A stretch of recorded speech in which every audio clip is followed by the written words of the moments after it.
Card দেওয়া হবে, family card দেওয়া হবে, কৃষক কার্ড দেওয়া হবে।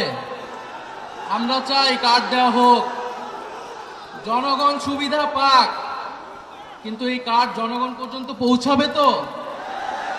2000 টাকার কার্ড নিতে 1000 টাকা ঘুষ দেওয়া লাগবে না তো? তাহলে ঘুষ, চাঁদাবাজি সেটা যদি আমরা নির্মূল না করতে পারি, এই সকল সুযোগ সুবিধা কি জনগণের কাছ পর্যন্ত পৌঁছাবে? একদিকে বলা হচ্ছে কার্ড দিবে, আরেকদিকে ঋণ খেলাপিদেরকে সংসদে নিয়ে যাওয়ার চেষ্টা করা হচ্ছে, নির্বাচন কমিশনকে ব্যবহার করা হচ্ছে, আদালতকে চাপ প্রয়োগ করা হচ্ছে।